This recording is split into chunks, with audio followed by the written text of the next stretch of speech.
Joining us now on the Third Place podcast, one of our favorites, a Northeast Ohio favorite, Joe and Cindi Ferrini with My Marriage Matters. Yay, welcome back. Oh, hello. Hi. Oh, and people can look at you now. Yeah, I wondered how that is. Oh, people will love it. I know they will. Ooh. So we're going to be, for this visit and some future visits, focusing in on one of your books, right?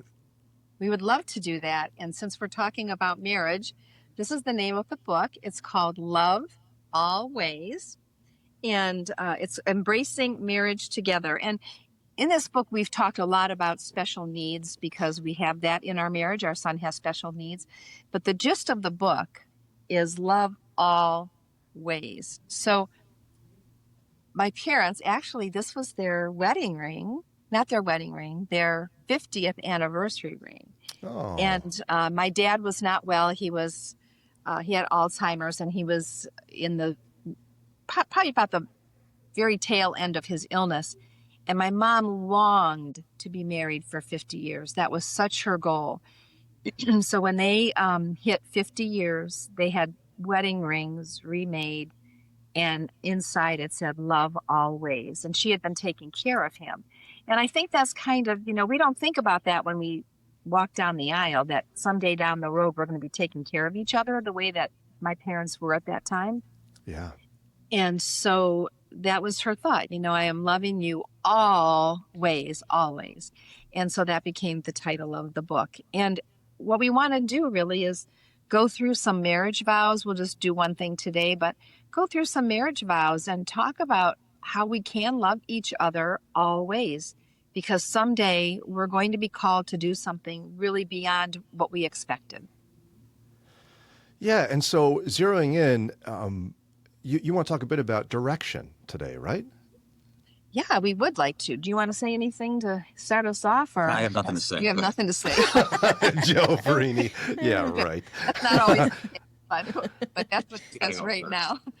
Well, because making sure a marriage is headed in the right direction is one of those where I know, especially when Sarah and I got caught up in the zoo that is having 5 kids, you don't really check in, and you can kind of blink, and a couple of years have gone by, and even expectations can be different. I imagine that's kind of what you're pointing at, yeah? Well, I think so. And I thought what I would do is when we wrote this book, we did some questionnaires with people. And so each of the chapters, we have what other people said, not just us, because, we're just one marriage and each of you have your own marriage. And so each of us will come toward this topic in a different way. And even the marriage vows, they'll come at different topics. So what I did was I asked some people, I said, what did you think your marriage would look like when you got married? And I have a lot, but I'll just give you maybe 3 or 4, and I'll just randomly pick them. We both loved to travel and thought we'd get to do a lot of that. We both wanted a large family, so we decided to adopt. But soon, travel wasn't going to be the ready option. Yeah. You both can probably even feel that when you have young children or when life is just so busy, the things that you thought you might do or get to do, you're not getting to. Want to read one? No. Okay. We work well together. That's how it works right here. That's right. Let's just say I'm a Hallmark movies kind of gal. Wonderful endings and the struggles would not be long term. But sometimes you have things in marriage that are not going to go away. Maybe it's a topic in your marriage that is ever discussed. Or maybe it's for us, we have a special needs child. And so it's always something we have to consider. I don't consider cooking, walking out the door, anything for the day without considering what does Joey play in that? How do I factor all that he needs into that? And I'll just pick one more. Let's see, happy. I thought my marriage would be happy, joyous, and free. Full of excitement and love. We both wanted to have at least 2 children, knowing the importance of growing up with siblings. So these are just people who are just saying things, this is what we expected and this is not what we got. I don't know any marriage, and maybe this is probably a good thing to mention. I don't know any marriage that has seen all the things that they had hoped for when they first got married. And I will say when we got married, I was just so like, oh, we're never going to have any hardships. I was like, you know, our life has been good. We went to school and we did all these things and we aimed for the right things and everything's going to be great. So Just fun. I just never thought there'd be financial hardship or sickness or, any of those things that you vow. You think, we're not going to have any of those. And I think we probably hit them all by I think this we did pretty much stage. at this point. Everybody goes into marriage thinking that their marriage is going to be perfect. Right. And the reality is that there are no marriages that are perfect. I mean, all marriages are imperfect. And that's because you got two imperfect people coming together to try to make this thing work. And as we have said in the past, I mean, after you said "I do," you walked down that aisle with a set of invisible blueprints tucked underneath your arms, and upon those blueprints, you set off to build your marriage. And the problem is that your spouse also has a set of blueprints tucked underneath his or her arms, and upon those blueprints, they set off to build their marriage. The problem, of course, is you got now two different sets of blueprints. Yeah. And two different sets of blueprints coming into anything is going to lead at the minimum to some confusion and most likely conflict in that relationship. And the same thing is true in a marriage relationship. You can pretty much count on that being a reality. And so the whole process of marriage is that it is a process of conforming and becoming all that God wants you to be. And the reality is that all marriages have a potential to become a great story and have a happy ending. But potential without purpose is always going to lead to confusion and a lack of expectations becoming a reality. And so we just want to bring some relief, if you will, to some people, to help them realize that this is a journey, and you got to work out this process together to become all that you can become in Christ. How did you guys enter marriage? Did you have two different sets of blueprints in your marriage? I want to hear about Lauren's. I'm curious. I've never heard you talk about that. Well, we wanted 4 kids. That's not going to happen. Did you? Oh, yeah. Like you had explicitly said, we're going to have 4 kids. Yeah, I have 3, there's 3 of us, and he has 4. There's 4 of them. And so that's what we wanted.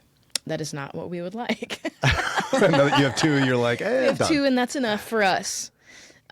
We also had different job expectations of what we thought our jobs would be. And then, the necessity of money came in. We actually just need jobs, so we just have to do something that makes money. And Always gets he in the comes way. from... Yeah, exactly. His family is... he comes from a divorced family, and my family is pretty healthy, and so we had very different viewpoints on what marriage looked like and what it would look like going forward. I think even still for him, he'd say, when he's always kind of on edge, okay, if we can make it to 12 years, because that's when his parents got divorced, we'll be okay. So. And yeah. did you picture Eddie would, I don't know, carry you across the threshold and No. When on our wedding night driving home, we got hit by a CTA bus, a city bus. So we started out pretty dose of reality. Yeah, and you were driving a car, by the way. It wasn't that you got hit by a bus walking. No. Yeah, we were driving a car, my parents' car, and we were supposed to go on a road trip the next day in said car. Okay, well. So we got a heavy dose of reality pretty quick. I think you got to compromise and do 3 kids. No, thank you. Compromise, we're both in agreement on 2. Oh, you are? Okay. Sorry. Compromise with our old selves? No, thanks. Yeah. Well, for Sarah and me, we I don't know. I think our picture originally was we were going to wait for a couple of years to have kids, and then we were just I would be a teacher, eventually become a principal. And there was even a phase where Sarah was a police officer and made more out of the gate than me. And so there was a little while we were like, oh, maybe I'll be a stay-at-home dad, which would have been a terrible idea. And so we went from maybe me stay-at-home dad, her a cop, or me become a principal and live in Minnesota to be an unemployed radio host in Ohio. Right. So it's not quite what we had in mind at first. And we had kids earlier than we anticipated because all of our friends were having kids, which is the perfect reason to have children. Yeah. Everyone else is doing it. Yeah. I wouldn't recommend that either. No. So it was nothing like we imagined, I would guess. Yes, Yeah. absolutely. You know what? Let me just say one thing about what I heard in those stories is you each had something very early that changed, if you will, somewhat the course of maybe how your marriage would be or or the fact that you had something really unexpected quickly. And as much as there's hardship and sadness and difficulty when you have an ongoing or a quick challenge so young, it's hard.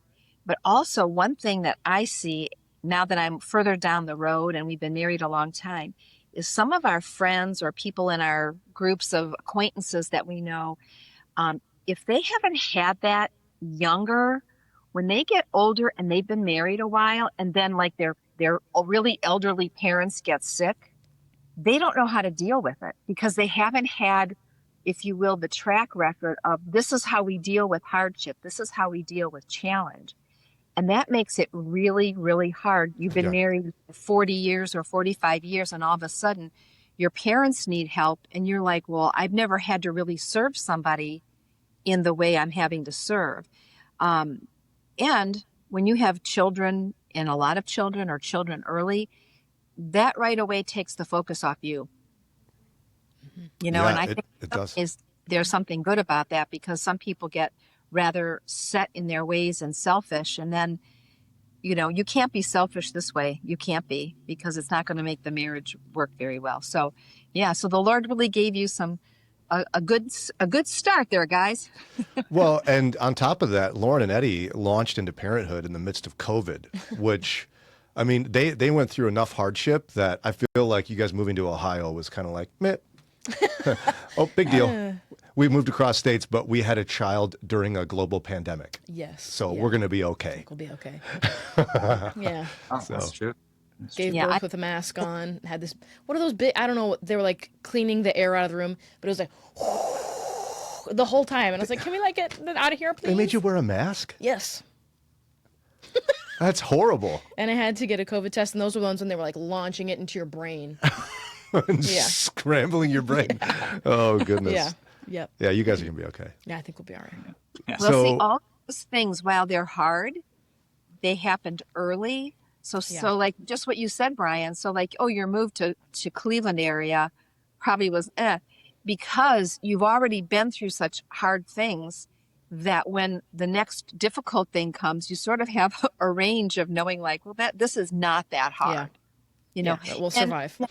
there will be things that are hard in it, but you kind of rationalize and have like a respect for like what really hard is. Like for me personally, when back in the day, especially when Joey was younger and then we had two girls and life was just really difficult and his doctors and appointments and therapies and all that kind of thing. And then I would listen to somebody go, oh, you know, I couldn't get a nail appointment. And I'd be like, what? What? Like nail, you know, so you begin to, you know, I would never say anything, but I would recognize in my mind and in my heart, like what you're doing, okay, it's important, but that's important to them. So you give them their minute, but then you have to also say, wow, I am just so thankful that I'm learning what I'm learning because I don't want to be selfish about a nail appointment because my nail broke and I couldn't get it done today. You know, I realize there's something much more important in life. And so these hard life lessons early, they're helpful. They really are helpful for the long haul. Lauren and I want to take a brief moment before we continue today's episode to thank our sponsors. First of all, did you know I have a brand new morning show? That's right. It's called Uplifted Mornings with Brian. And our sponsor is Upliftd Stream from KHCB Media Group. We're so grateful for their sponsorship and their attention to my new morning show. Check it out weekdays from 6 to 8 a.m. Central, 7 to 9 Eastern. We have a lot of music, worship music. We've got scripture. I have devotional thoughts, try to share some funny stories, dad jokes, Bible quizzes, things like that. For more information how you can listen to my new morning show on the Upliftd Stream, just go to upliftedstream.org. That's upliftedstream.org, or just download the KHCB mobile app. We also want to thank our sponsor, JLP CPAs. If you're a small business owner, you already wear dozens of hats. You don't want to have to worry about things like taxes, payroll, financial reporting, budgets, balance sheets, all those kinds of things. Let our friends at JLP CPAs take care of that for you. They're a firm focused on small businesses. They're a local Northeast Ohio company. And you ought to check them out so that you can focus on what you're good at in your small business. For more information, go to jlpcpas.com. Again, jlpcpas.com. And finally, we'd like to thank our friend David Safransky and Edgewater Investment Group for being a sponsor of today's episode. Have your finances been overwhelming? Are you stressed about your future?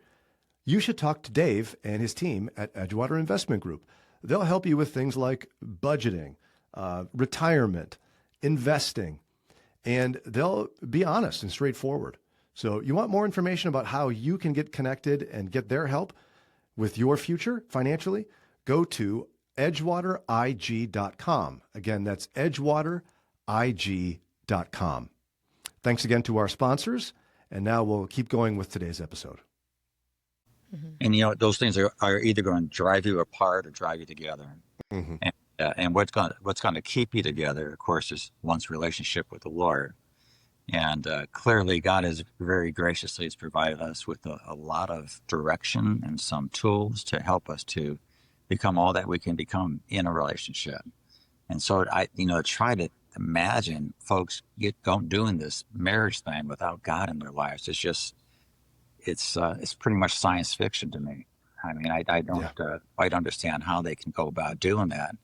But, our God is a gracious God, and he does provide us with what we need to get through each day. And one of our favorite verses that we like to go to is James 1, verses 5 through 6, which says, "But if anyone lacks wisdom, let him ask of God, who gives to all generously and without reproach, and it will be given to him." And what is wisdom? At different stages of our life, is going to be between you and God. But it's nice to know that God is there with you, and you're not alone in this thing called marriage. And we have a problem, we have concerns, we have to ask, and he's always going to be there for us. Right. So I have a little story I like to share. And this comes out of our daily bread. And it's not my own story, but I'm paraphrasing what I remember reading from that daily bread. Sometimes when you do start off in marriage, you don't know really where are you going to wind up. But if you don't have any direction and you don't even know Jesus to ask him for that wisdom, like Joe just talked about from Scripture, if you don't have a direction, you really are not going to wind up where you expected. So the example that they talked about, it was called Two Rivers, and it talks about at the top of the mountain in Colorado at the Continental Divide. It's about 15,000 feet above sea level. And we've actually been there, and it's cold, really cold. And that's probably what I remember more than anything, how cold it was up there. But at the very, very peak, where when it rains and the water comes down and it goes down the mountain, it actually goes in two different directions. One goes to different tributaries, and it flows out west, and it goes into the Colorado River, which then goes into the Pacific Ocean. But from that same peak, water goes down into different tributaries and lands into the Mississippi, which comes out at the Gulf of Mexico. So yet at the very peak of where that starts, there's two vastly different places that water ends. And it wouldn't take much, I'm told, to redirect that from the very top. And that's kind of where I think many of us could be standing right now, especially people who are early married, to say, we're standing at the top of life right now. Which direction do we want to go? So you can pick the Pacific or you can pick the Gulf of Mexico and decide which way you want to go. But as long as you're doing that on the same page, you're in good shape. But if you don't have a direction, and really I see it as the Lord being our direction, and he may have us going in different ways at different times, but together, maybe differently than we thought, but together. And I think that's the important thing. So, for all of us, really, where are we standing right now, and where do we want to wind up? We'll be celebrating in just a couple of days our 46th anniversary. Whoa. And we just think like, wow, kind of hard to believe we're here, but life has changed. It's different from those original blueprints that we thought maybe would be our life. But how do you deal with those? And I think that's what becomes the important part. You know, where do you want to wind up in the midst of all the in-betweens? What's the special gift for 46? Is it like tissue Oh. paper or, like each year has a theme? I wonder what 46 is. Yes, I don't know. That's a I'll good have to look question. it up. I thought about that. I don't know. Yeah. But we decided to go on a long vacation together. That'll work. That's That'll what we're gonna work. That's what we'll do. So how do you all then, people have different expectations. What advice do you give in terms of how you navigate reality? Well, there's so many different things, and we can get to those over the course of our time that we get together over these next weeks. But, I think one thing is being open to each other and being able to have good communication. Does that always happen? No. That takes practice. We're still learning. We're still learning. We don't always agree on everything. We don't always see eye to eye on everything, but that's where when you've worked at good communication, you can kind of set it on the table for a minute and say, well, let's just talk about that later. I do think for many aspects of our marriage, we've come to a place in marriage where we do think a lot alike, and often we'll come to the same conclusion, but there's still a few like sticky points where you say, we're still talking about that, and maybe it's 1 or 2 points in your marriage that it's always going to be there. And in some ways, I think that's okay, because a perfect marriage is just not out there. I mean, some people may have a better marriage than others, but please don't tell me there's a perfect one, because I don't know of any.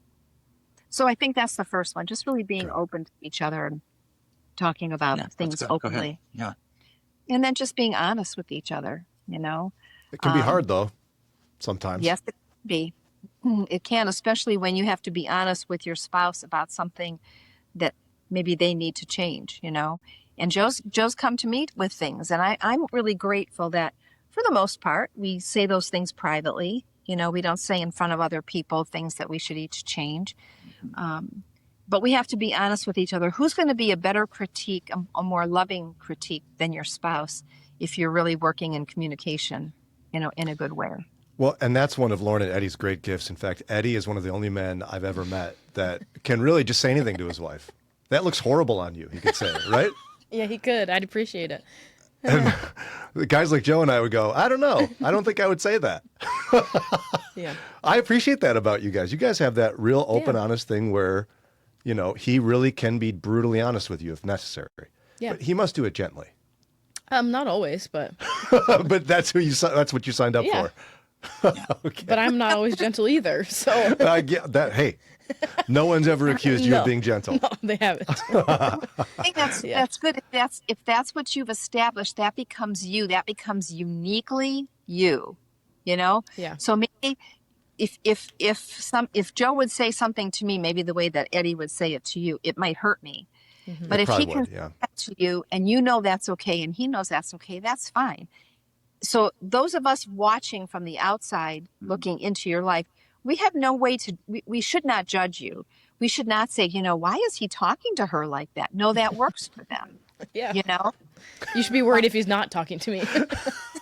Yeah.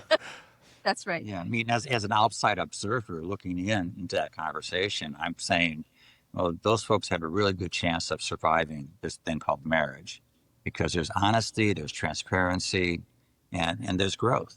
And you're both on the same page. I mean, that doesn't get any much better than that.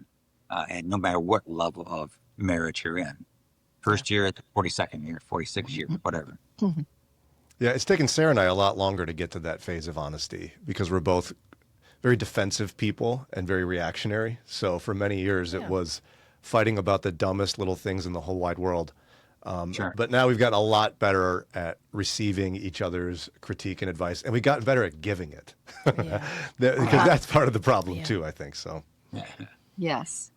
And I like to look at that as the dance. When a couple is dancing, and if you think of something like Dancing with the Stars, when they first get out on the dance floor, they're tripping all over each other's feet. Sometimes they fall and they get hurt. It's not always pretty. But then when they get up for the competition and they're up there dancing and they've got their costumes on and everything's great, whoa, they look really good. And that's what I think about marriage. We step on each other's feet a lot. But then pretty soon you learn the dance, you learn the motions, you learn how to do the twirls and the dips and all the other little things that you do. But it takes time. And you know what I think is hard is when people quit too early because they don't get to learn the dance. And when they don't get to learn the dance, they don't get to be where we are now at 46 years of marriage or longer and be able to say, like, you know what, we're doing it. And we did it. Be able to look back and go, we did it. Yeah. And if you truly believe that God has brought you together as a couple, you're going to be able to get through these little bumps along the road. But recognizing that you're a team, and you know the acronym for team is together each accomplishes more. When you begin to recognize that even though your team members kind of tripping up along the way, you're there to pull them up to be better. And that works both ways, of course. And it's just a reality that you have in going into a marriage relationship, that it's important to have this horizontal relationship working well for yourself, but it's the vertical relationship that's going to keep the horizontal relationship thriving. Mm-hmm. That's right. And so it's really important that we keep the mindset together. Is this marriage really a good reflection of who God is? You know, are we being all that we can be in Christ? And one step back, what you said, the idea of, do you recognize that God brought you together or recognize that God brought you together? Mm-hmm. And that makes a big difference right there too. Right. Absolutely. Now, do you have a couple of pieces of advice you could give listeners and what they could try in their marriage to kind of keep moving in the right direction? Well, I think, listening well to each other, making right choices, those are all really helpful. And I think, I always feel like if we can embrace the place, where are you right now in your marriage? Embrace the place. And then from there, move forward. And, if we have a love for each other and we want to do life together, somewhere down the road, we will have a legacy together. And that's the hope, isn't it? That someday we would pass on that legacy to our children. You mentioned, Lauren, that there's divorce in Eddie's family, and that's a heartbreak, because the legacy is very much different and changed. Not that you don't still have one, but it kind of goes back to the two rivers. Where do you want to wind up? And it's never going to be 100% easy, but we can work in that direction of togetherness and not isolation, but oneness, which is what we used to always talk about when we spoke for family life. But if we're to kind of wrap things up a little bit, I think at the end of each of our chapters in the book, Love Always, we have things that each person who's reading it can do. It's kind of a journal type thing of just a couple of pages. And a couple of things that I would recommend is in your marriage, talk to each other about 3 things that you would want for your marriage. So that could be futuristically, it could be currently. Maybe you could even say from the past, this is something I'd like to change from the past and make this something that we would really want for our marriage. I wouldn't say make 10. Don't give a list of 10. Start off with 1, maybe 2 or 3, but you don't need, a bunch. Just start off with a few. Another thing I might consider having people to do is to ask the question, where do you feel you're on the same page in your marriage right now? Because that's important too. Where are we right now that we can kind of put a stake in the ground and say, like, we're gonna make this work. What's working well? I think the point of what Cindy is saying here also is that we can't expect someone to come in from outside and fix our marriage. Okay, it has to come between the two of us, and a desire to really move forward in a very positive direction. And I think that that has to be the driving force in our marriage. Is that and we can give you all kinds. We wrote books on that topic. What can a married couple do to make their marriage better? But the reality is that it comes down to really one major thing, and that is just being sure that we're all that we can be in Christ. Yes, for sure. And then the idea too, and I know we've talked about this many times before, the importance of counseling. If you can't get on the same page and you're really struggling in certain areas of your marriage, certainly bring in a counselor. Or if they're more, we always say, like, we would be more mentors to people, where we could do some of the simpler things, maybe little arguments that people have. But if there's deeper issues, counselors are the people who will help you get on the same page. And don't expect to turn the page and be like, oh, now we're fine, because it takes work. And it takes work over the course of a lifetime. And that's what marriage is. And that's what we vow to do, till death do we part. And that's the importance of really working hard together. I would just add one more thing, and then if Joe wants to conclude with anything, but if you're not on track together, what 1 to 3 things would bring you back on track? So maybe it's something as simple as talking nicely to each other, or maybe it's not walking away from each other when you're trying to have a conversation, to really listen well, look at each other when you're talking. Just those types of things I think are helpful. Sometimes it's the little things that make the difference more so than the big things. Absolutely. No, I agree with Cindy. I mean, there is a place for counseling, and there is a place for mentors in people's lives, but then in the quiet of the night, it still comes down to you two. And just saying, okay, we're in this thing together, and we're just going to make this thing work. And what can I do to help you become all that you can be? And you're trying to offload as much as you can of the needs of your spouse, and that takes time to do that. And it's just, but that's really what makes the marriage thrive, is that you're working together as a team, and you want this thing to work, and that's a beautiful thing. And your children see that, and that's a very positive thing as well. I mean, your children need to know that you love their mom or you love their dad, and if you don't, then they're going to catch that one. Yeah. All right. But They're pretty observant. Yeah. Yes, they are. Yeah. So, anyways, that's it's just a commitment to do some little disciplines. I mean, one of the most basic and most important disciplines would be just the importance of praying together. If you want an action point that we can give you, is just to make it a point at the end of your day. Just kind of make a point to just hold hands and pray with each other. And if you don't, like if you fall asleep like I did last night, I'm so exhausted. I don't think we prayed last night. I said it was 9:30. That is so unlike me. I'm like, I am so tired. I think I just have to go to sleep. And I don't remember. She did. I don't even remember falling asleep. I was so tired. So right. Don't be legalistic about it. Do it as often as you can, as much as you can, in front of the children when you can, and make it a part of your everyday life.